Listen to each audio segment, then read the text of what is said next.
Hope you guys are excited, because I sure am. Week number 5. It's the final week of stage number 2. This is it. These last 4 days will decide who goes on and plays for the stage 2 finals on Sunday. So, on Saturday, I will have a special video after, well, I'll probably actually do it Sunday early. Either late Saturday or early Sunday, you will see a video come out predicting the results of the finals once the teams get set. So, a lot of big matches coming up. There's a lot of them that will decide stage 2, or that have stage 2 implications, and there's others that more just have broader, like overall the end of the year playoff implications. So, but first, a little bit of news. Apparently in the Fuel organization, more drama with them. Apparently there's been like a discrepancy of power, and there's rumors now that their main tracer player and best player on the team, Effect, apparently has too much influence on the team and decisions, and he's the reason why Coco, their last remaining real main tank, is not playing, and that's why Taimu's playing instead. Apparently that's the rumor. So interesting stuff there. We'll see how it pans out. Their head coach Kai tweeted out that things are going to get better. They're going to start communicating more of what they're thinking to the fans, and there's going to be like some news. So we'll see. I'm just hoping they put Coco back in. Watching Taimu play Winston has been extremely painful. The whole team has just been extremely painful to watch lately. So yeah, I wanted to just put Coco back in. He's much better on main tank, and just go from there. So that's about it with them. The Dragons also have some news. Their mainly tracer player, even though he flexes fair and some others, Dia. He's been in for 2 weeks now. I think he's been back in China dealing with a family matter. Personal emergency within the immediate family, and he may not come back to Overwatch League. So that's bad news for Dragons fans, and kind of sad. I hope that he does end up making it back, but obviously if there are issues with his family, those do take precedent. So we'll see how that develops going forward. Also, their other DPS player, Undead, is apparently back in China right now. There's a lot of drama with him and women, apparently, that he was sleeping with, like on the side, and apparently there was a lot of crazy stuff about that. I don't want to get too far into detail about that, but he might be done in the Overwatch League. So yeah, Dragons, quite a mess. I believe 2 of their players, 2 of the new arrivals, should be playing very soon, maybe this week. I know Guguri is not one of them. She's not quite ready yet, but yeah, the others are very close, if not already ready to start playing in matches. So that's at least some good news from them. And an otherwise completely terrible and bleak season, and they've won 2 maps this stage. It's been hard to watch. So yeah, hopefully those new players come in and we start to see more a better Shanghai Dragons. Also from the Shock, Sinatra is now 18. His birthday was a couple days ago. I believe he's playing this week. Yeah, I think today will be the first time we see him in action, which is going to be very interesting moving forward, because he's Mr. 150K. They paid 150K to have him on the team, but Dante has been playing so well on Tracer. So it's going to be really interesting to see what they do with that situation moving forward. Do they do him in some kind of combination? Do they have like a couple maps that Sinatra will always play, and then a couple maps that Dante will always play? Because Dante is more known for his Sombra as well. He can run the Sombra very well, and Junkrat as well. And Sinatra is more of just like Tracer, and then he's also known for his Zarya play. So if there's a map where they maybe want a triple DP or triple tank or quad tank, or they still want to run Tracer if possible, then he's going to be the guy for those. So it's going to be really interesting to see that situation moving forward, and how they manage those players. Also, free IDDQD, free him. He's never going to play. trade him off to another team, please. So we can play. I want to see the man play. It's so sad. Has not played a single minute, single match, single game. It's just, yeah, it's just sad. And he's such a good player. So hopefully he gets his chance in San Fran, but that I don't think that's going to happen. Hopefully he gets his chance somewhere at some point.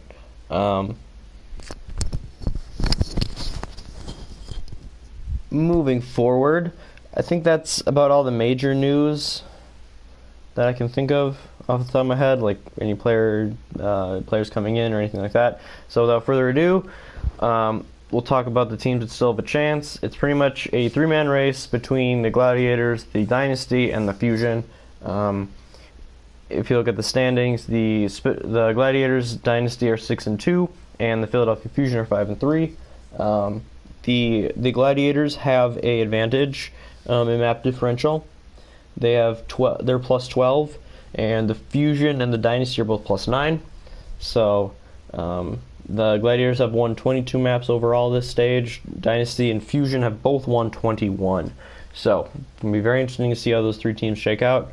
The London Spitfire are also tied with them 6-2, but they are playing the Dragons and the Fuel this week, who I believe, and most people believe, are the two weakest teams in the league right now. So they should have absolutely no problem sweeping those two and taking the number 2 spot quite easily. So yeah, we'll see. This is a three-man race. I'm super pumped. My Gladiators are still in the running. Even if they don't make it, I'll still be super proud of them this stage. They played really well. But fingers crossed, hopefully they got a chance if they win these next 2 games. And as long as the Dynasty do not pass them up in map differential, they're in. So without further ado, match number 1, Wednesday. Starting out with one of the best matches of the week. Should be one of the better matches of the year, and has major implications for the playoffs. Gladiators Fusion. So if the Fusion lose this, they are out. They have no chance if they lose this match. The Gladiators, if they lose this match, they still have a chance, but it'll be pretty darn small. So, what maps are they playing on? They're going to be on Hanamura first, then Nepal, going to Hollywood for map number 3, and finishing up on Route 66. So these maps aren't great for the Gladiators. They haven't been like their greatest maps. They've been okay on Hanamura, but not great. Nepal has been it's been a good map for them. But I would argue that Lijiang has been a better map. So I'd say that they're at a little bit of a disadvantage. Same thing with Hollywood. They've been pretty good on Hollywood, especially their last match on it. But I think they're definitely better on Kings Row, so that's another disadvantage for them. And then on Route 66, I think that's better for them than Watchpoint. They seem to be really lost on Watchpoint. Yeah, this match is going to be super close. I think the Gladiator, my head and my heart both say Gladiators, but I'm super nervous. It's going to be a very close match. I am going to go with the Gladiators because I really think that, especially support-wise and tank-wise, that's where their advantage is. I think Fissure is quite a bit better than Fraggy, which is an advantage as when your main tank is a lot better like that. But Fusion are very aggressive. Gladiators can be aggressive. Sometimes they're passive. So it's going to be interesting to see how that unfolds. I think they need to be aggressive right back at them, right back at the Fusion if they want their best chance to win. I think Fusion probably have a slight edge DPS-wise. That's like their advantage in this matchup. But as long as Asher plays well and stays close to Carpe, I'm assuming Carpe is going to play. Some people think maybe Snillo, but I think Carpe will definitely play because this is a big match for them. They're playing against a very good team.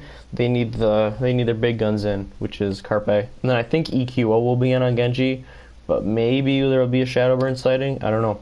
They've been playing EQO pretty much exclusively over him these last 3 weeks, 4 weeks, which is insane. If you would have told me in the beginning of the season that Shadowburn would be on the bench midway through, I'd say you're crazy.